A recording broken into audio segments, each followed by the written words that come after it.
بسم اللہ الرحمن الرحیم۔ السلام علیکم۔ روزی وائس چینل میں آپ سب کو خوش آمدید۔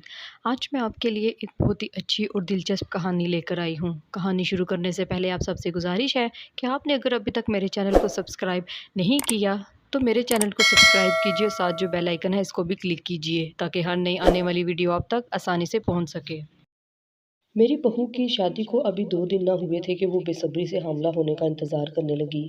آج جو ہی اسے معلوم ہوا کہ وہ حاملہ ہے تو بہت خوش ہوئی اور اسی رات چھوٹے قد کی دائی کو اپنے ساتھ لے آئی اور بولے یہ میرے پیٹ کی 9 ماہ مالش کرے گی جس کی وجہ سے میں بیٹا جنوں گی۔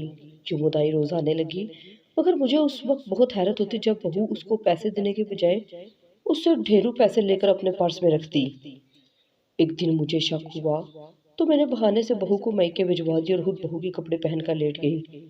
جو ہی دائی آئی تو میرے پاؤں تلے سے زمین نکل گئی یہ دیکھ کر کہ وہ تو مجھے اپنی بہو کے چھوٹے قد والی دائی بڑی مشکوک لگتی تھی، کیونکہ وہ جب سے ہمارے گھر آئی تھی ہمارے گھر میں دولت کی ریل پیل ہو گئی تھی۔ وہ ہر رات بہو کے پیٹ کی مالش کرتے اور ڈھیر پیسے تھما جاتی۔ یہ بہت حیرانی کی بات تھی میرے لیے۔ میں بہت زیادہ پریشان تھی۔ میں نے سوچا کہ اس دائی کا راز تو پتہ لگے نا۔ میں نے ایک چال چلی اور بہانے سے بہو کو میکے بھجوا دی اور خود بہو کے کپڑے پہن کر لیٹ گئی۔ جو ہی دائی کمرے میں آئی تو میرے تو پاؤں تلے سے زمین ہی نکل گئی تھی یہ دیکھ کر کے وہ تو میرے بیٹے کیف کی شادی کو آج دوسرا دن تھا۔ میری بہو ثانیہ پریشانی کے عالم میں میرے پاس آئی اور بولی، امی آپ مجھے کوئی ایسا عمل بتا دیں جس سے میں جلدی ہی حاملہ ہو جاؤں، یا پھر کوئی ایسی دیسی دوا بنا دیں۔ میں اپنی بہو کی شکل دیکھتی ہی رہ گئی تھی۔ مجھے لگا شاید کیف نے ہی بہو سے کوئی ایسی بات کی ہو جو وہ بچے کے لیے اس قدر پریشان لگ رہی ہے۔ میں نے اپنی بہو کو تسلی دی اور کہا کہ پریشان نہ ہو، اللہ جلدی ہی تمہاری گود بھر دے گا۔ پھر میں کیف کا انتظار کرنے لگی تھی۔ میرا بیٹا کیف جو ہی گھر واپس آیا میں اس کے پاس جا کر بیٹھ گئی اور بولی کہ تم نے بہو سے بچے کی بات کیوں کی ہے؟ ایسی بھی کیا جلدی آن پڑی ہے؟ ابھی تمہاری شادی کو دن ہی کتنے ہوئے ہیں؟ بہو اس قدر پریشان ہے کہ میں تم سے کیا کہوں۔ کیف بھی پریشان ہو گیا۔ اس نے جلدی سے نفی میں سر ہلایا اور بولا، نہیں امی، آپ کو ضرور کوئی غلط فہمی ہوئی ہے۔ میں نے تو ثانیہ سے بچے کا تقاضا نہیں کیا۔ ہو سکتا ہے کہ اسے خود ہی بچوں کا شوق ہو، تب ہی تو وہ آپ سے بات کرنے آئی تھی۔ میں کیف کی بات سمجھ گئی تھی کیونکہ میں کیف کی عادت سے بخوبی واقف تھی۔ میرا بچہ تو نہایت سمجھدار اور تحمل مزاج تھا۔ اس نے آج تک نہ کسی کے لیے کوئی پریشانی کھڑی کی تھی اور نہ ہی کسی سے ایسی بات کا تقاضا کیا تھا جو کہ اس کے بس میں نہ ہو۔ ظاہری سی بات ہے کہ اولاد تو اللہ کے ہاتھ میں ہوتی ہے۔ جب اللہ کی طرف سے منظوری ہو جائے تو اولاد ہو کر رہتی ہے، اور جب اللہ کے ہاں دیر ہو تو پھر اولاد نہیں ہوتی اگر اللہ چاہے تو۔ بہو کی بے چینی مجھ سے چھپی ہوئی نہیں تھی۔ میں اکثر اس کو دیکھتی تو وہ کچھ گھبرائی سی لگتی تھی۔ میں نے ثانیہ سے پوچھا کہ بیٹا مجھے بتاؤ، اس گھر میں کوئی تکلیف تو نہیں؟ تمہیں کیف کی طرف سے کوئی پریشانی تو نہیں؟ ثانیہ ہنس کر بولی، نہیں امی جی، ایسی تو کوئی بات نہیں ہے۔ کیف بہت ہی اچھے شوہر ہیں، وہ میرا بہت خیال رکھتے ہیں، لیکن میں بس اولاد کی وجہ سے پریشان ہوں۔ میں چاہتی ہوں کہ جلد سے جلد میری گود ہری ہو جائے۔ میں بولی، ثانیہ غم نہ کرو، میں ہر نماز میں تمہارے لیے دعا کیا کروں گی۔ وہ ایک دم سے ہی بچوں کی طرح خوش ہو گئی تھی۔ کیف کی شادی کے پورے 1 ہفتے بعد ہی میری بہو بھاگتی ہوئی میرے پاس آئی۔ اس کے گال گلاب کی طرح کھلے ہوئے تھے، وہ بہت خوش لگ رہی تھی۔ اس نے مجھے گلے لگا لی اور بولی، امی جی آپ کو بہت بہت مبارک ہو، آپ کے گھر میں آپ کا پوتا یا پوتی آنے والا ہے۔ ثانیہ کی بات سن کر میں بھی بہت خوش ہو گئی تھی۔ میں نے اس کا ماتھا چوم لیا اور بولی کہ بیٹا تم آج کے بعد گھر کا کوئی کام کاج نہیں کرو گی، تم بس آرام ہی آرام کرو گی۔ وہ بھی مسکرا دی تھی۔ اگلے ہی دن کیف کے آفس جانے کے بعد ثانیہ سر پر سیاہ چادر اوڑھ کر میرے پاس آ گئی اور بولی کہ امی جی میں تھوڑی دیر تک آتی ہوں۔ میں پریشان ہو گئی اور بولی کہ نہیں ثانیہ بیٹا، میں تمہیں اس طرح گھر سے باہر جانے کی اجازت نہیں دے سکتی۔ تم نے جہاں کہیں بھی جانا ہے تم کیف کے ساتھ ہی جانا۔ ایک تو تمہاری حالت بھی ایسی ہے کہ میں تمہیں اکیلا جانے بھی نہیں دے سکتی۔ ثانیہ نے ایک دم سے ہی منہ پھلا لیا تھا۔ وہ بولی امی جی آپ مجھ پر یہ پابندی کیوں لگا رہی ہیں؟ کیا آپ کو مجھ پر شک ہے؟ کیا آپ نے مجھ میں کوئی ایسی بری بات یا بری حرکت دیکھی ہے؟ میں تو اس کی بات سن کر حیران رہ گئی تھی۔ میں بولی ثانیہ کس قسم کا شک؟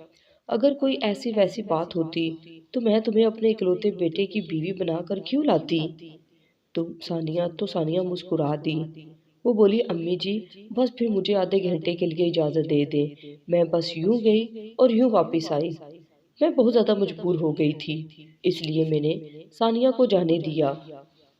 میں یہ سوچ کر ہی پریشان ہوتی رہی کہ نہ جانے وہ کہاں چلی گئی ہے، لیکن ثانیہ اپنی بات کی پکی نکلی۔ وہ ٹھیک آدھے گھنٹے کے بعد گھر واپس لوٹ آئی تھی، لیکن وہ اکیلی نہیں تھی، اس کے ساتھ ایک عورت بھی تھی۔ وہ عورت نہایت پست قامت کی تھی، یوں لگتا تھا کہ جیسے وہ 2 فٹ کی ہو۔ میں اس کی طرف دیکھ کر بولی ثانیہ یہ کون ہے؟ میری بہو بولی امی جی یہ میری دائی ہے، یہ آج سے ہمارے گھر میں رہے گی، یہ میرے پیٹ کی مالش کرے گی، اس کی مالش کی وجہ سے مجھے بیٹا پیدا ہوگا۔ میں نے فوراً ہی ثانیہ کو ٹوک دیا۔ میں بولی بیٹی یہ تم کیا کہہ رہی ہو؟ اولاد کا جنس بھی اللہ ہی طے کرتا ہے، انسان کون ہوتا ہے یہ طے کرنے والا؟ انسان کے ہاتھ میں کچھ نہیں ہوتا۔ ثانیہ بولی امی جی آپ بس مجھے میرے من کی کرنے دیں، اس کے بعد آپ کا ہر حکم مانوں گی۔ میں نے سر ہلا دیا تو ثانیہ اس دائی کو ہاتھ سے پکڑ کر اپنے کمرے میں لے گئی تھی۔ جبکہ میرا موڈ بہت خراب ہو چکا تھا۔ میں نہایت اصول پسند عورت ہوں، میں نے تو آج تک اپنے گھر میں ملازمہ تک نہیں رکھی تھی۔ مجھے نہیں اچھا لگتا کہ کوئی باہر کی عورت آ کر میرے گھر کا کام کرے یا میرے برتنوں کو ہاتھ لگائے۔ میں نے سوچا کہ میں یہ بات کیف سے کروں گی، وہی اس معاملے سے خود نبڑ لے گا۔ شام ہوئی تو کیف آفس سے واپس آ گیا اور سیدھا میرے کمرے میں آ کر بیٹھ گیا۔ کیف میرے چہرے کی طرف دیکھ کر میری پریشانی بھانپ گیا تھا۔ وہ بولا امی کیا بات ہے؟ آج آپ کچھ بجھی بجھی سی لگ رہی ہیں۔ میں بولی بیٹا بات ہی پریشانی کی ہے تو پریشان ہونا بھی تو بنتا ہے نا۔ کیف بولا امی کیوں کیا ہوا ہے؟ میں نے اس کو سارا ماجرا سنا ڈالا۔ میں نے کہا کہ ثانیہ آج گھر سے باہر گئی تھی اور اپنے ساتھ ایک دائی کو بھی لے کر آئی ہے۔ بہو کا کہنا ہے کہ وہ دائی پورے 9 ماہ ہمارے گھر میں ہی رہے گی۔ کیف نے بھی مجھے حیرت سے دیکھا اور بولا ایسا کیسے کوئی دائی ہمارے گھر میں رہے گی؟ میں ابھی جا کر ثانیہ سے بات کرتا ہوں۔ میں نے کہا کہ کیف تم یہ نہیں پوچھو گے کہ دائی ہمارے گھر کیوں آئی ہے؟ تمہیں خوشخبری کی بات سنانا ہی بھول گئی، تم باپ بننے والے ہو۔ کیف ایک دم ہی حیران ہو گیا اور اٹھ کر مجھے گلے سے لگا لیا اور بولا آپ نے اتنی بڑی بات مجھے اتنی دیر سے کیوں بتائی؟ میں اب بھی ثانیہ سے مل کر آتا ہوں۔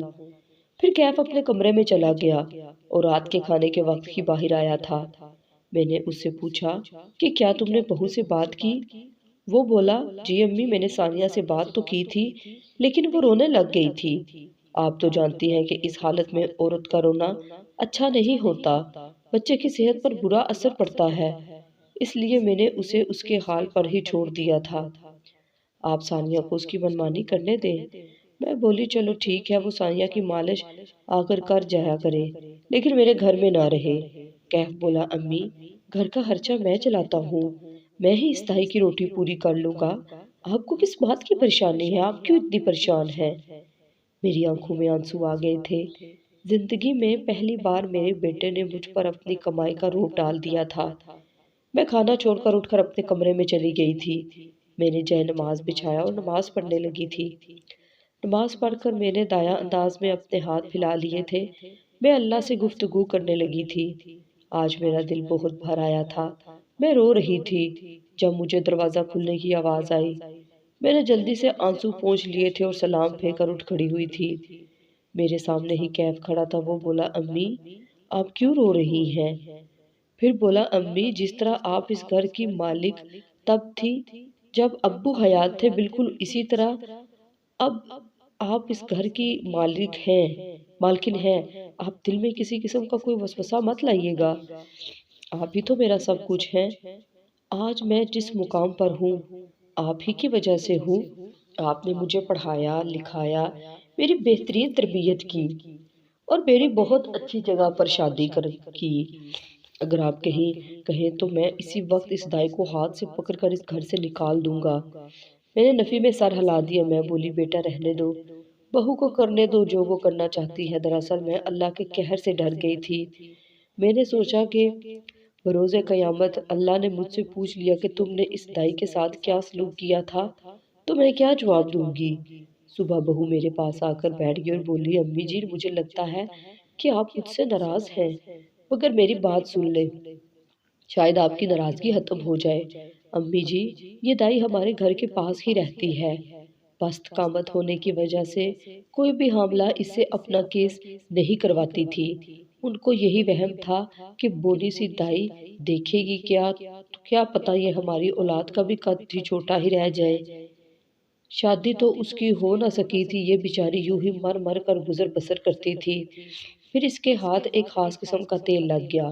اس تیل سے یہ جس عورت کے بھی پیٹ کی مالش کرتی ہے تو اس کے ہاں بیٹا ہی جنم لیتا ہے۔ امی جی میری بڑی خواہش ہے کہ میرے ہاں پہلی اولاد میرا بیٹا پیدا ہو۔ مجھے اس دائی کی کہانی سن کر بڑا دکھ ہوا تھا۔ اس دائی کا نام شگفتہ تھا۔ میں نے بہو کو کہا کہ تم نے اس دائی کو گھر میں رکھ کر بہت بھلا کیا ہے، یہ تو نیکی ہے جو تم نے اس کے ساتھ کی ہے۔ میری بہو بہت زیادہ خوش ہو گئی تھی۔ شگفتہ دائی کام میں میرا ہاتھ بٹانا چاہتی تھی مگر میں نے اسے سختی سے منع کر دیا تھا۔ میں بولی کہ تم اس گھر کی مہمان ہو، میں مہمانوں سے کام نہیں کروایا کرتی۔ شگفتہ دائی خوش ہو گئی تھی۔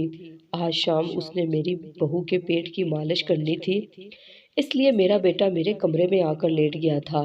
تقریباً 3 گھنٹے کے بعد وہ دائی میری بہو کے کمرے سے نکل آئی تھی۔ اس دائی کے پیچھے پیچھے ثانیہ بھی تھی۔ وہ بڑی خوش سی لگ رہی تھی۔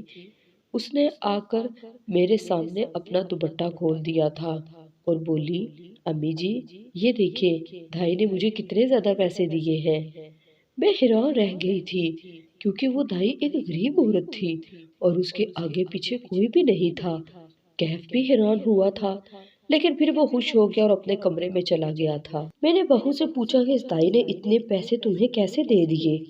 میری بہو ہنس کر بولی کہ امی جی پتہ نہیں دائی کے پاس اتنے پیسے کہاں سے آئے ہیں، اس نے مجھے کہا ہے کہ میں ہر روز مالش کرنے کے بعد تمہیں ڈھیروں پیسے دے دیا کروں گی۔ اتنا کہہ کر میری بہو بھی اپنے کمرے سے چلی گئی تھی جبکہ شگفتہ دائی بھی دوسرے کمرے میں جا کر سو گئی تھی۔ لیکن مجھے رات بھر نیند نہ آئی کہ ثانیہ آخر کر کیا رہی ہے، وہ اتنی غریب دائی سے پیسے کیوں لے رہی ہے؟ مجھے کچھ نہ سمجھ میں آیا تھا لیکن کچھ تھا جو مجھے کھٹک رہا تھا۔ میں نے سوچا کہ میں اکیلے میں دائی سے بات کروں گی اور پوچھوں گی کہ یہ سب کیا ہو رہا ہے۔ میں موقع کی تلاش میں تھی کہ میری بہو ادھر ادھر ہو تو میں تفصیل کے ساتھ دائی کے ساتھ بات کر سکوں۔ اللہ نے میری بات سن لی تھی اور اگلے دن ہی ثانیہ کیف کے ساتھ ڈاکٹر کو اپنا چیک اپ کروانے چلی گئی تھی جبکہ شگفتہ گھر پر ہی موجود تھی۔ میں اس کے پاس جا کر بیٹھ گئی اور بولی کہ شگفتہ تم نے اتنی بڑی رقم میری بہو کو کیوں دی ہے؟ شگفتہ گھبرا گئی تھی، اس کا چہرہ ایک دم سے ہی جھٹ پڑ گیا تھا۔ وہ بولی بی بی جی ثانیہ میری اولاد کی طرح ہے، اس نے آپ کو بتا دیا ہوگا کہ میں اس کے محلے میں ہی رہتی تھی۔ شروع سے ہی مجھ میں اور ثانیہ میں بڑی محبت تھی، اس لیے میرا جو کچھ ہے وہ ثانیہ کا ہی ہے۔ میں جب بھی ثانیہ کے پیٹ کی مالش کر کے فارغ ہوتی ہوں تو میرے پاس اتنے زیادہ پیسے آ جاتے ہیں جو کہ میں خود سنبھال نہیں پاتی، اس لیے میں ثانیہ کو دے دیتی ہوں۔ مجھے شگفتہ کی بات پر بالکل بھی بھروسہ نہیں تھا کیونکہ میں ایک اللہ والی عورت تھی۔ میں نماز، قرآن پاک اور روزے کی پابند تھی۔ میں جانتی تھی کہ اس طرح کی چیزیں دنیا میں رونما نہیں ہو سکتی اور نہ ہی ہوتی ہیں، اس لیے میں نے سوچ رکھا تھا کہ میں اس دائی کا راز معلوم کر کے ہی رہوں گی۔ راز معلوم کرنے کے لیے یہ ضروری تھا کہ میں دائی کے تمام معاملات کی چھان بین کروں۔ میں دائی پر کڑی نظر رکھنے لگی تھی۔ میں نے نوٹس کیا تھا کہ وہ دائی سارا دن کتابوں میں سر دیے رکھتی ہے۔ کتابوں کی جلد پرانی اور عجیب قسم کی تھی۔ میں نے اکثر یہ بھی دیکھا تھا کہ میں جب کھانا بنا کر اٹھ جاتی ہوں تو وہ چولہے کے پاس جا کر بیٹھ جاتی اور چولہے پر ہاتھ پھیرتی رہتی ہے۔ نہ جانے وہ دائی کن چکروں میں تھی۔ شگفتہ ہر رات میری بہو کے پیٹ کی مالش کرتی اور ڈھیروں ڈھیر پیسے تھما دیتی تھی۔ میں نے کیف سے بات کی اور اس نے کہا کہ مجھے اس طرح پر شک ہے۔ کیف میری بات سن کر ہتے سے ہی اکھڑ کے جاتا تھا۔ وہ بولا امی آپ نے تو میری زندگی حرام کر دی ہے، نہ جانے آپ مجھ سے کیا چاہتی ہیں، میری جان آپ سے چھوٹ کیوں نہیں جاتی۔ میں ہکا بکا رہ گئی تھی، کیا یہ میرا بیٹا کیف تھا؟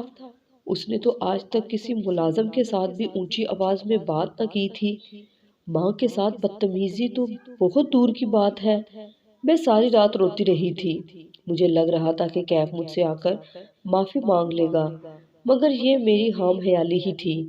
میں نے ساری رات کانٹوں پر گزاری تھی۔ صبح ہوئی تو میں صحن میں جا کر بیٹھ گئی، کیف کی نظر مجھ پر پڑے گی تو وہ مجھ سے معافی مانگ لے گا، مگر معاملہ تو الٹا ہی ہو گیا تھا۔ مجھے دیکھ کر کیف دھاڑنے لگا اور بولا ثانیہ آج کے بعد یہ عورت مجھے صحن میں نظر نہیں آنی چاہیے، اس کا کھانا کمرے میں ہی دے دیا کرو۔ آہ کیا مجھ بڑھیا نے یہ دن بھی دیکھنا تھا۔ میں رونے لگی تھی۔ کیف باہر نکل گیا، نہ جانے میں کتنی دیر یوں ہی بیٹھی رہی تھی، جب میری سہیلی شبنم میرے گھر داخل ہوئی اور میرے پاس آ کر بیٹھ گئی اور بولی کیا ہوا تمہیں؟ دن کے 12 بج رہے ہیں اور سورج آگ برسا رہا ہے، تم اس طرح دھوپ میں کیوں بیٹھی ہو؟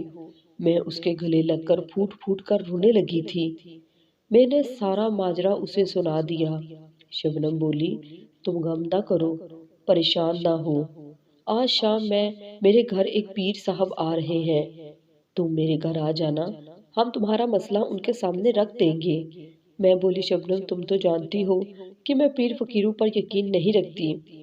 اس نے سر ہلا دیا اور بولی ٹھیک ہے، میں تمہیں یقین رکھنے کا کہہ بھی نہیں رہی، مگر ایک بار مل لینے میں کیا حرج ہے۔ بات شبنم کی ٹھیک ہی تھی، واقعی اس ملاقات میں کوئی حرج نہ تھا، اس لیے میں شبنم کے بتائے ہوئے وقت پر ان کے گھر جا پہنچی تھی۔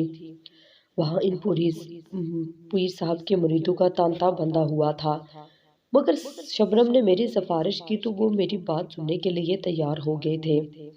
میں نے پیر صاحب کے سامنے اپنے تمام دکھ درد سنا دیے تھے، میرے آنسو تھمنے کا نام ہی نہیں لے رہے تھے۔ پیر صاحب بولے بیٹی تیرے گھر پر کالے جادو کا وار چلا ہے۔ میں پہلے ہی کسی ایسی قسم کی بات سننے کے لیے تیار تھی، کیونکہ جانتی تھی کہ ان لوگوں نے یہی ڈھوکا سلا بنایا ہوگا۔ میں اپنی سوچوں میں گم تھی تو پیر صاحب ہنس کر بولے نہیں بیٹی ایسی کوئی بات نہیں ہے، میں نے آج تک کبھی کسی سے ایک پیسہ بھی وصول نہیں کیا، یہ سب سبیل اللہ کرتا ہوں، شاید کہ میری مدد سے کسی کی زندگی آسان ہو جائے، میں نے کوئی ڈھوکا سلا نہیں رچایا۔ میں نے نظر اٹھا کر پیر صاحب کی طرف دیکھا تو وہ بہت ہی نورانی شکل والے تھے، پھر وہ میرے دل کا حال بھی جان گئے تھے، تو مجھے اس بات کا مکمل یقین ہو گیا تھا کہ وہ سچ میں کوئی پہنچے ہوئے بزرگ ہیں، لیکن میں حیران تھی کہ مجھ پر کالا جادو کون کرے گا۔ میں نے ان سے استفسار کیا تو وہ بولے کہ بچی کوئی تیرا بہت ہی نزدیکی ہے جس نے یہ سب کیا ہے، مگر میں نام نہیں بتا سکتا کیونکہ یہ ہمارے اصولوں کے خلاف ہے۔ وہ بولے تم خود ہی اپنے معاملات کی دیکھ بھال کرو، تم پر حقیقت کھل جائے گی، لیکن تب تک تم آیت الکرسی کا ورد کرتی رہو اور چاروں کل پڑھ کر خود اپنے اوپر اور بیٹے پر پھونکتی رہا کرو، انشاءاللہ سب ٹھیک ہو جائے گا اور خیر ہوگی۔ میں نے پیر صاحب کی بات پر عمل کیا اور ان کے بتائی ہوئی صورتوں کا ورد دن رات کرنے لگی تھی۔ ابھی یہ ورد کرتے ہوئے مجھے 2 ہی دن ہوئے تھے کہ کیف میرے پاس آ کر بیٹھ گیا اور اس نے میرے پاؤں پکڑ لیے اور پھوٹ پھوٹ کر رونے لگا اور بولا امی نہ جانے مجھے کیا ہو گیا تھا جو آپ کے ساتھ اتنی بڑی گستاخی کی، آپ کے ساتھ اتنی بدتمیزی کی، میں تو کبھی خواب میں بھی نہیں سوچ سکتا کہ میں آپ کے ساتھ بدتمیزی کروں، آپ مجھے معاف کر دیں۔ لیکن میں نہیں جانتا کہ یہ سب کیسے ہو گیا۔ میں نے کیف کو اپنے قدموں سے اٹھا کر گلے لگا لیا اور کہا کہ ماں کا دل کبھی بھی بچے کی طرف سے میلا نہیں ہوتا، میں نے تجھے معاف کیا۔ کیف خوشی خوشی اپنے کمرے میں چلا گیا تھا، میں بھی اٹھ کر صحن کے چکر کاٹنے لگی، جب میری نظر شگفتہ دائی پر پڑی تھی، وہ چولہے کے نزدیک بیٹھی کچھ کاغذات چلا رہی تھی۔ مجھے اس پر شک ہوا، مجھے لگا کیا پتا یہ دائی ہی ہم پر کالا جادو کر رہی ہو، لیکن میں نے اس وقت بات نہیں کی کیونکہ میں اس کو رنگے ہاتھوں پکڑنا چاہتی تھی۔ اگلی رات دائی میری بہو کے کمرے میں چلی گئی تو کیف میرے پاس بیٹھ گیا۔ میں بولی بیٹا مجھے دائی پر شک ہے کہ کہیں وہ تمہارے بچے کو کوئی نقصان نہ پہنچا دے۔ ہم تمہارے کمرے میں جا کر دیکھتے ہیں کہ دائی کس قسم کی مالش کرتی ہے۔ کیف نے میری بات مان لی اور میرے ساتھ ہی چل پڑا۔ ہم بہو کے کمرے میں چھپ کر داخل ہوئے تھے، لیکن سامنے کا منظر کافی پریشان کن تھا۔ میری حاملہ بہو پیروں میں گھنگرو باندھ کر رقص کر رہی تھی۔ اس کے چاروں طرف آگ جل رہی تھی۔ جب اس کی نظر کیف پر پڑی تو وہ بہت زیادہ خوفزدہ ہو گئی تھی اور پیچھے کی جانب گر پڑی تھی۔ بہو کی چیخیں گونجنے لگی تھی۔ ہم سب کچھ بھول بھال کر بہو کو اٹھا کر اس ہسپتال لے گئے تھے۔ ڈاکٹر نے بتایا کہ اب بچہ نہیں بچا سکے۔ بہو کو بھی ہوش آ گیا تھا۔ وہ کیف کی جانب دیکھ کر رونے لگی تھی۔ کیف بولا ثانیہ ہمارا بچہ چلا گیا ہے، اب تم مجھے سب کچھ سچ سچ بتا دو، اس وقت تم اپنے کمرے میں کیا کر رہی تھی؟ ثانیہ پر بہت بڑا غم ٹوٹ پڑا تھا، اس لیے وہ اپنے حواس میں نہیں تھی اور اس نے اپنی ساری کہانی سنا دی۔ وہ بولی جب میں بیاہ کر تمہارے گھر آئی تو دیکھا کہ تم اپنی والدہ سے بہت محبت کرتے تھے۔ یہ سب مجھ سے ہضم نہیں ہوتا تھا۔ میں چاہتی تھی کہ میرا شوہر صرف اور صرف میرا ہو، اس لیے میں نے اس عورت کو بلا لیا اور گھر میں یہی مشہور کر دیا یہ دائی ہے، جبکہ یہ دائی نہیں بلکہ کالے جادو کی بہت بڑی عاملہ ہے۔ اس نے ہی تم پر اور تمہاری والدہ پر جادو کیا تھا، جس کے زیر اثر تم دونوں ایک دوسرے سے بدزن ہو گئے تھے۔ میں چاہتی تھی کہ تم اپنی ماں کو گھر سے نکال دو، مگر میں یہ نہیں جانتی تھی کہ اللہ مجھ سے ماں بننے کا رتبہ ہی چھین لے گا۔ ثانیہ زاروں قطار رو رہی تھی۔ کیف کچھ بھی کہے بنا اٹھا اور ثانیہ کو 3 طلاقیں دے کر گھر واپس آ گیا تھا۔ میں بڑی پریشان تھی کہ اب آگے کیا ہوگا، لیکن ہمارے گھر کے حالات بہتر ہونے کی بجائے مزید بگڑنے لگے تھے۔ کیف ساری رات سو نہیں پاتا تھا۔ وہ اٹھ کر روتا تھا کہ ثانیہ میرے خواب میں آ کر مجھے ڈراتی ہے۔ میں نے اپنی سہیلی سے رابطہ کیا، وہ مجھے اس پیر صاحب کے پاس لے گئی۔ پیر صاحب نے بتایا کہ آپ کی بہو آپ پر کالے جادو کے بہت خطرناک وار کر رہی ہے، اس لیے اس کی حالت تباہ ہو رہی ہے۔ میں بہت ڈر گئی تھی اور بہت زیادہ پریشان تھی، لیکن پھر پیر صاحب نے کہا وہ خود ہی ہے، اس کا جادو کا توڑ کریں گے، اس لیے انہیں ہم دونوں کی مدد کی ضرورت تھی۔ میں نے مدد کی فوراً سے حامی بھر لی اور پیر صاحب جادو کا توڑ شروع کر رہے تھے۔ کچھ ہی دنوں میں کیف کی حالت بہتر ہو گئی تھی، وہ نارمل زندگی کی طرف واپس لوٹ آیا تھا۔ میں نے اللہ کا بہت بہت شکر ادا کیا اور اپنے بیٹے کی ایک نہایت اچھے گھرانے میں دوسری شادی کر دی تھی۔ میری نئی بہو بہت ہی اچھی ہے، وہ میرا اور کیف کا بہت خیال رکھتی ہے۔ میں آج بھی ثانیہ کے بارے میں سوچتی ہوں تو خوف سے کانپ جاتی ہوں، لیکن میں اللہ کی شکر گزار ہوں کہ اس نے ثانیہ کا اصل چہرہ مجھے اور میرے بیٹے کو دکھا دیا اور ہم اس کے شر سے محفوظ رہے۔